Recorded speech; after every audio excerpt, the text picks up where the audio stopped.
Hello, and welcome back to Speak English Daily. Hi, everyone. We are very happy to see you here today.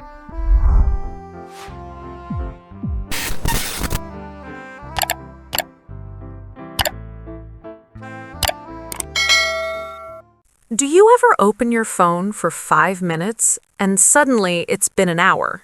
Yeah, that happens way too often. It happened to me yesterday. I just wanted to check one message. That's it, one message. And then I saw a notification, then a video, then another video, and before I knew it, I was still scrolling. I didn't even realize what I was watching anymore. That's the strange part, right? You're not even enjoying it after a while, but you keep going. Exactly. At some point, I wasn't even interested, but I couldn't stop. It felt automatic, like my thumb just kept moving on its own. I've had the same experience. Sometimes I even close the app and then open it again after a few seconds without thinking. Yes, that's the worst. It's like your brain just says, let's go back. And then you ask yourself, why am I doing this? That's what I started thinking. It made me wonder, is something changing in our minds because of social media? I think it is, and not in a small way. It's actually changing how we focus, how we think, and even how we feel. That sounds serious. It kind of is, but the thing is, most people don't notice it because it happens slowly. Yeah, it doesn't feel dangerous. It just feels normal. Right, scrolling feels normal. Checking your phone all the time feels normal. But when something becomes normal, we stop questioning it. So today, I think we should really talk about this. Not in a complicated way, but in a simple, honest way. Yeah, let's break it down. What social media is doing to our minds and what we should be careful about. Because I feel like a lot of people are experiencing this, but they don't really understand what's happening. Exactly. And once you understand it, you start seeing your behavior differently. Okay, so let's start with something basic. What is social media actually doing to us? One of the biggest things it affects is something called your attention span. Attention span. That's basically how long you can focus on something, right? Yeah, that's a simple way to put it. It's how long your mind can stay focused on one thing without getting distracted. So, like reading a book or watching a long video, or even listening to someone talk. Exactly. Now here's the problem. Social media trains your brain to switch attention very quickly. Because you're constantly scrolling. Right. You see one post, then another, then another. Each one is short, fast, and different. Your brain gets used to that speed. So instead of focusing deeply, you start jumping from one thing to another. Yes, and over time, your attention span becomes shorter. That explains a lot. Sometimes I try to watch a long video, and after a few minutes, I feel bored, even if it's interesting. That's not because the video is bad. It's because your brain is used to quick content. Wow, so social media is actually training our brains? It is, and another important word here is distraction. Distraction means something that takes your attention away, right? Exactly. And social media is full of distractions. Notifications, new posts, messages. Something is always pulling your attention. So even when I'm doing something important, my phone is calling me. Yeah, and every time you check it, your focus breaks. And then it's hard to go back to what you were doing. That's the cycle. You start something, you get distracted, you check your phone, and then your mind is somewhere else. That happens to me when I'm working. I check one notification and suddenly I forget what I was doing. That's very common, and over time it becomes a habit. Habit. That means something you do automatically, without thinking. Exactly, like brushing your teeth, or in this case, checking your phone. So social media is not just something we use, it becomes something we do without thinking. That's the key point. It moves from a choice to a habit. That's a little scary. It is, because once it becomes a habit, you don't question it anymore. So we have shorter attention, more distractions, and habits we don't even notice. And that's just the beginning. Wait, there's more? Yeah, because there's also a reason why it feels so hard to stop. I was just about to ask that. Why is it so addictive? Good question, and the answer is something called dopamine. Dopamine. I've heard that word before, but I don't really understand it. Think of dopamine as a chemical in your brain that makes you feel good. Like happiness? Kind of, but more like a reward feeling. It tells your brain, this is good, do it again. Oh, so when I see something interesting or funny on social media, my brain releases dopamine. Exactly, and that small good feeling makes you want more. So I keep scrolling to get that feeling again. Yes, and the tricky part is, you don't know when the next good post will come. That's true. Sometimes I scroll through boring stuff, and then suddenly I find something really interesting. That unpredictability makes it even more addictive. Addictive means something that's hard to stop doing, right? Right, something your brain starts to depend on. So it's not just me being lazy or wasting time. There's actually something happening in my brain. Exactly. Your brain is being trained to look for rewards. That makes so much sense, because sometimes I don't even enjoy it, but I still keep going. That's the dopamine loop. You're not always enjoying the moment, you're chasing the next reward. Wow, that's powerful. It is, and social media platforms are designed to keep you in that loop. So every like, every notification, every new post, it's all giving small rewards. Yes, small, quick rewards that keep you coming back. No wonder it's so hard to stop. Exactly. It's not just about discipline, it's about how your brain responds to these rewards. So, if we put it all together, social media is shortening our attention, increasing distractions, creating habits, and giving us constant rewards. That's a good summary. And all of this is slowly changing how we think and behave. Yeah, and the biggest problem is most people don't even realize it's happening. I feel like now I'll never scroll the same way again. That's a good thing. Awareness is the first step. Once you see it, you can start making better choices. Yeah, I think this conversation is already making me more aware of my own behavior. And we've only just started. There's still a lot more to explore about how this affects our thinking and emotions. The more we talk about this, the more I'm realizing something. I don't think I focus the same way I used to. What do you mean? Like, even when I try to think deeply about something, my mind feels restless. It's like I want to move on quickly. That's actually a big effect of social media. It changes how we think, not just what we do. So, it's not just about wasting time. No, it goes deeper than that. One of the biggest changes is that our focus becomes shorter. That connects to what we said earlier about attention span, right? Exactly.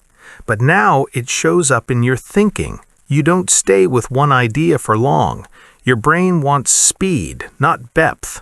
That explains why I sometimes feel impatient when something is slow or detailed. Yeah, your brain gets used to quick information, so when something requires effort, it feels uncomfortable. That's interesting, because deep thinking always takes time.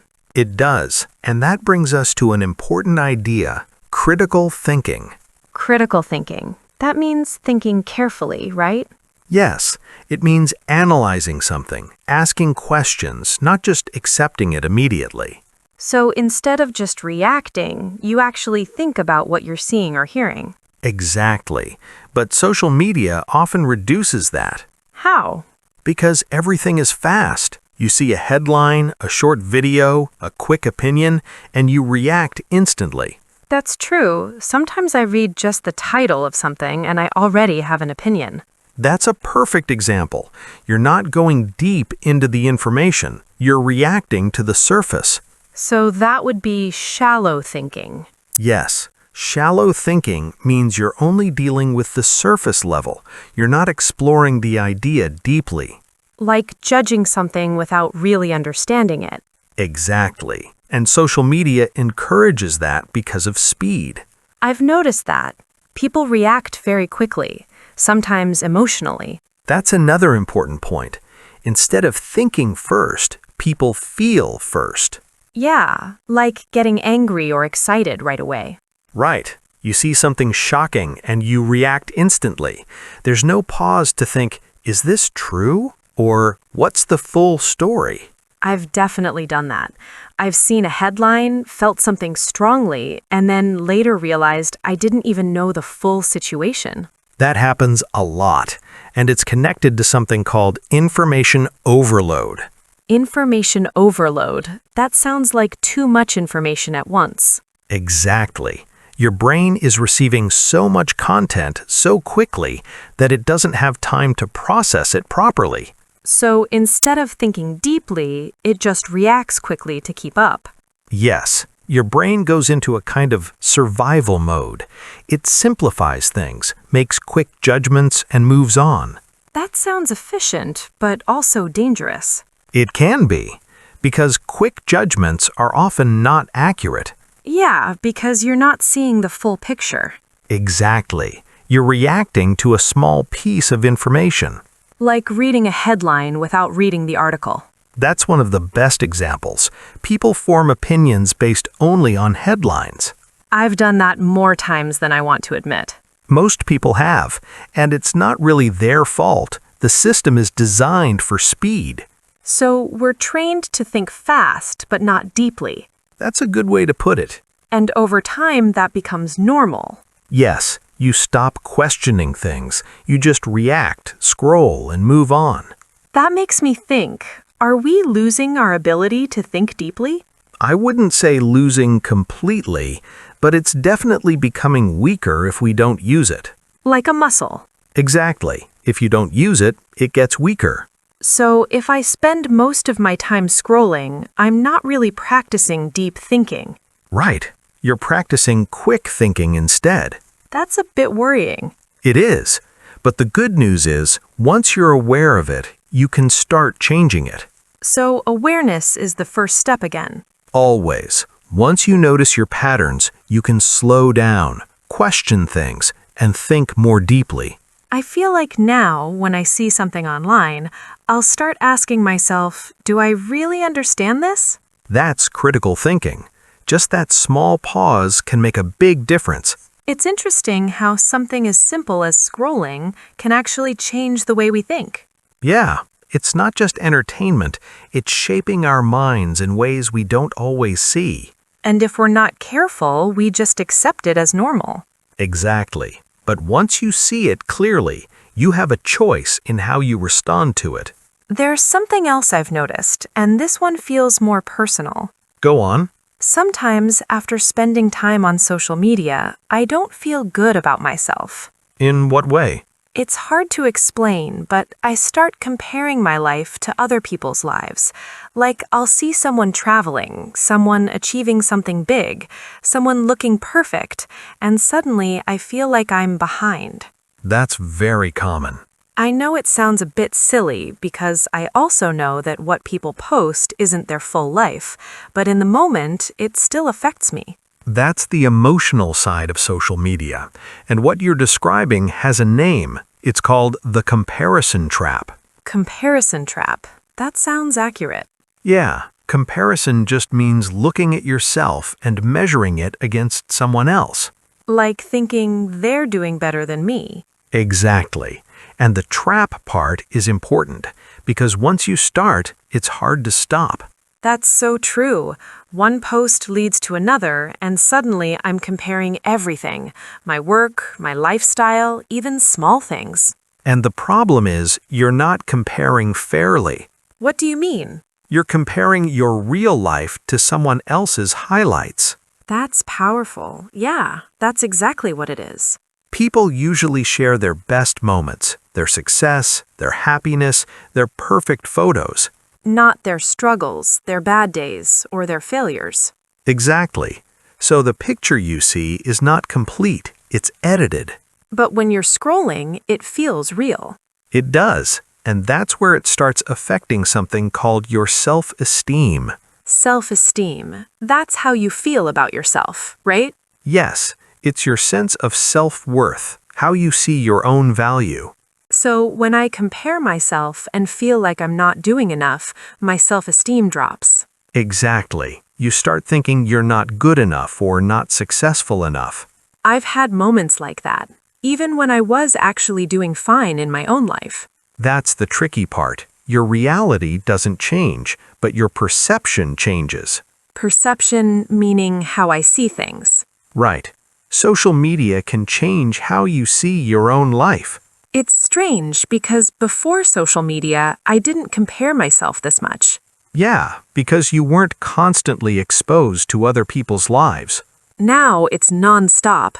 Every time I open my phone, I see what everyone else is doing, And your brain naturally starts comparing. even when I don't want to. Exactly. It's automatic. Another thing I've noticed, sometimes what I see doesn't even feel real. That's because a lot of it is unrealistic. Unrealistic, meaning not real or not achievable. Yes, some people edit their photos, some show only perfect moments, some even create a lifestyle that doesn't fully exist. So I'm comparing myself to something that isn't even completely true. That's right, and that's why it's so damaging. It's like chasing something that doesn't exist. Exactly. And no matter how well you're doing, it never feels enough. That's a really uncomfortable feeling. It is, and it can slowly affect your confidence. I think a lot of people go through this, but they don't talk about it. Yeah, because it feels personal, but it's actually very common. I'm glad we're talking about it because just understanding it makes me feel a bit better. That's the first step. Once you see the pattern, you can start breaking it. So instead of comparing, what should we do?